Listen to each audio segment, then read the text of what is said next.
C'est en connaissant la loi de l'Éternel, en le cherchant dans sa loi. Parce que Dieu peut te dire, on a vu cela avec beaucoup de gens. Oh, Dieu me dit que c'est toi ma femme. Dieu me dit que c'est toi mon mari. Dieu m'a dit de bâtir une église. Tu vas t'endetter comme si Dieu c'est le Dieu des dettes. Oh, Dieu m'a dit de faire ceci. Tu vas faire cela de ta propre, à ta façon. Dieu a sa façon de faire les choses. Si Dieu te dit quelque chose, c'est qu'il a une voie, une façon qu'il veut que tu fasses cette chose.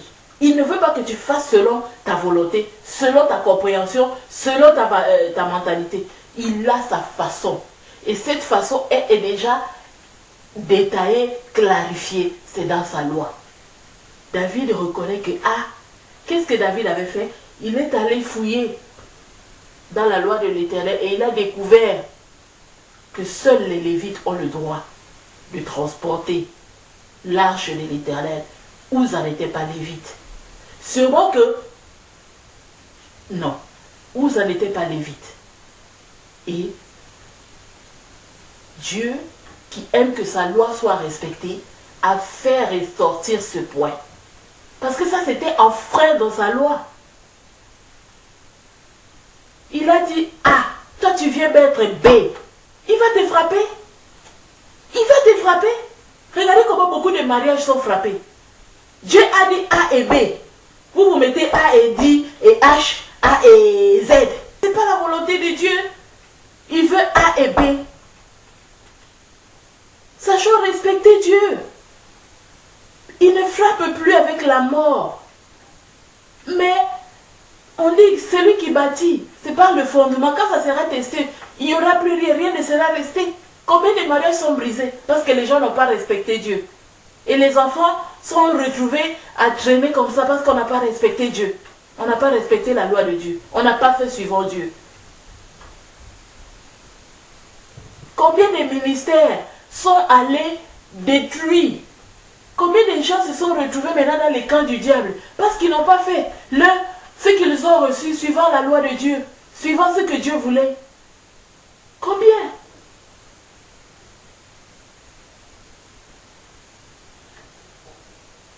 Donc,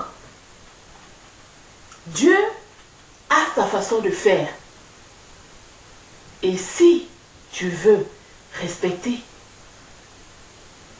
ou faire quelque chose, il faut faire suivant ce que Dieu veut. Moi, par exemple, je tombe sur ce passage, je suis en train de partager comme ça.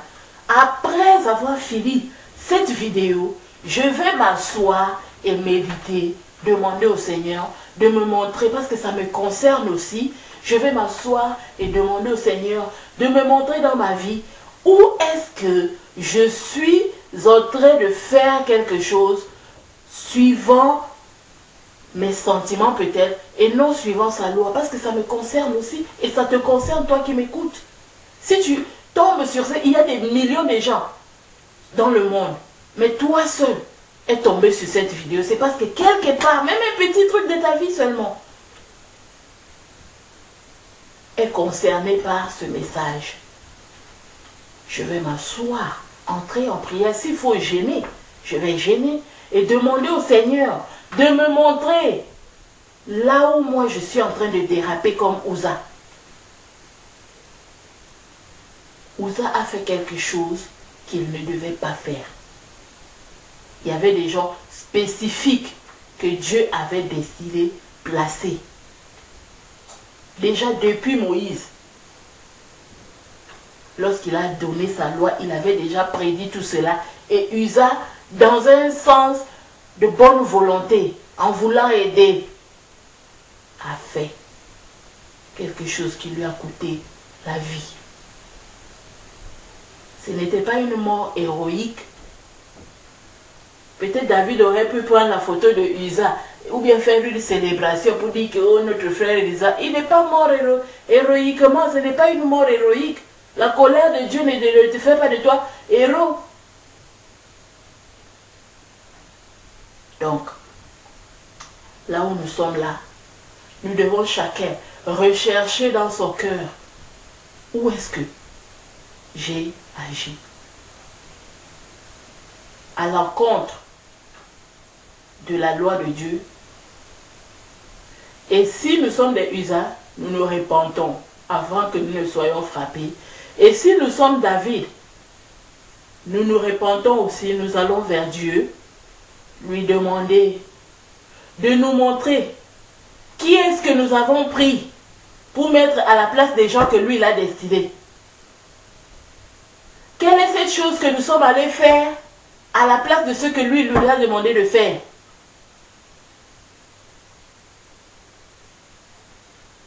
Peut-être qu'il t'a demandé d'aller seulement de faire un truc, de prêcher, ou bien d'évangéliser, mais toi tu te retrouves, ou bien de chanter, toi tu te retrouves à faire autre chose qui est carrément contraire, alors qu'il a des gens spécifiques pour faire cela.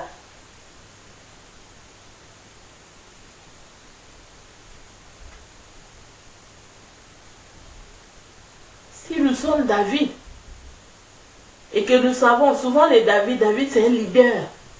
Si tu sais que tu es leader, et qu'à la place de l'enfant de Dieu que Dieu a élu pour ce travail-là, toi tu allais mettre quelqu'un d'autre. Ah mon cher, répands-toi. David s'est répandu, il a couru chercher les élus, les Lévites, pour venir faire leur boulot. Si tu es David, va chercher l'enfant de Dieu que tu as négligé, ou bien la volonté de Dieu. Retourne à la volonté de Dieu que tu as négligé, tu te retrouves en train de faire autre chose. Retourne à ce que Dieu avait élu, destiné, avant que tu ne sois prince, avant qu'un innocent ne meure à cause de ton ignorance ou bien ta désobéissance. Uza est mort à cause de David. Uza ne pouvait rien faire. David est son chef. C'est seulement David qui lui a dit, portez l'arche de l'Éternel. Hey, toi, porte. Il porte l'arche de l'Éternel. L'arche veut se pencher. Il met la main. Le voilà mort. Et ça a irrité David parce qu'il sait qu'il s'est senti coupable. Et lui, c'était dû à quoi? À son ignorance, il avait négligé la loi de Dieu. Il a fait les choses suivant ses sentiments. De même, nous,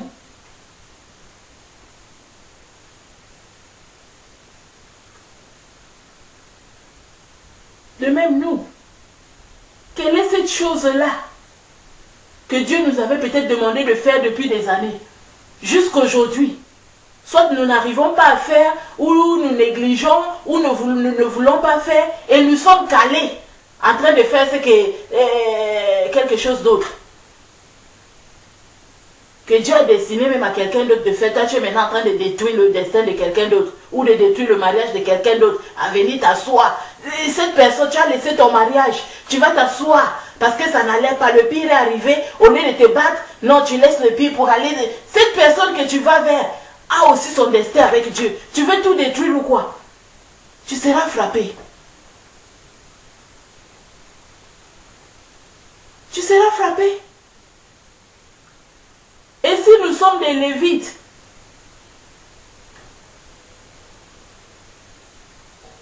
et que tu sens que non, l'homme de l'église est frappé, parce que je ne suis pas là-bas, ou bien parce qu'on m'a négligé, ou bien parce qu'on m'a mis de côté, sachant que c'est moi qui devais faire cela. Ne laisse pas les gens mourir. Ne laisse pas l'arche de Dieu tuer tout le monde, ou bien ne laisse pas les gens mourir. Viens jouer ton rôle. Viens faire ton travail. Pardonne si vraiment tu as été offensé. Viens continuer le travail de Dieu.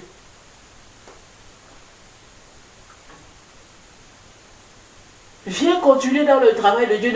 Tu as abandonné par colère parce qu'on t'a négligé. Non, c'est Dieu qui doit te considérer. Contente-toi de la considération que Dieu a faite dans ta vie. Il y a des gens, depuis qu'ils ont quitté quelque part, ou bien une église, ou bien une assemblée, ou bien un lieu même, ou bien un groupe, ils voient comment tout est en train de dégringoler. Ils savent qu'ils sont là comme les Lévites, élus pour faire ce travail spécifique. Et ils sont contents. Comme ça, ils vont voir que, oui, on sait que tu es important. Oui, on t'a offensé. Mais pardon, ne laisse pas le travail de Dieu s'écrouler. Parce que tu es fâché.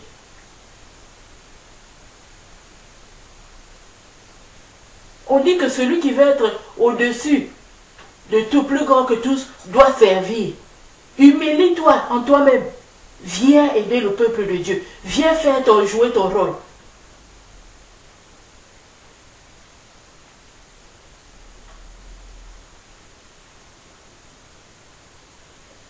Donc, le message est clair. Nous devons chercher Dieu suivant sa loi. Pas suivant nos sentiments, suivant nos conceptions humaines, suivant nos pensées, suivant notre façon. Non, c'est suivant sa façon. Il dit de le servir. Demande-lui, Seigneur, c'est quoi ta façon? Comment dois-je te servir? Il dit, fais ceci. Demande-lui premièrement, comment? Quelle est ta loi? Comment dois-je le faire? Parce que je dois le faire suivant ta loi, pas suivant mes sentiments, pas suivant ma conception, pas suivant moi-même, mais suivant ta loi pour te plaire. Montre-moi ta loi. C'est un peu cela aujourd'hui. Le message que nous recevons.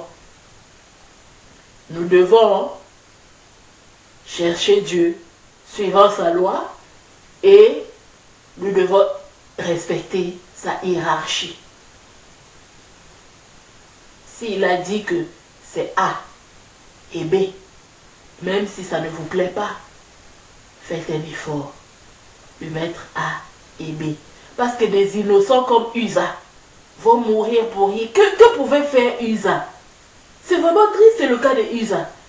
Et si on regarde bien, on voit que David a beaucoup de gens innocents qui n'ont rien fait, qui n'avaient pas de choix, qui étaient obligés, sont passés par des cas difficiles sous le règne de David. Regardez par exemple la mère de Salomon. Que pouvait-elle faire? Le roi a dit que de amenez-moi cette femme. Que pouvait-elle faire? Là, Uza, on leur dit, portez l'arche de l'Éternel.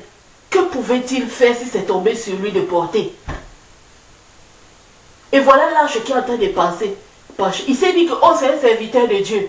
Sûrement que c'est pas par Dieu qui m'a dit, c'est à cause de Dieu, c'est l'Esprit de Dieu qui le pousse à me dire de faire ceci. Maintenant que je fais, voilà l'arche qui est en train de penser. Laisse que j'aide un peu. L'arche va tout. C'est une abomination. Ça ne doit pas tomber. Il veut aider. Que pouvait-il faire? Son intention n'avait rien de mal, rien de mauvais. Et voilà des innocents qui payent. Uza est mort.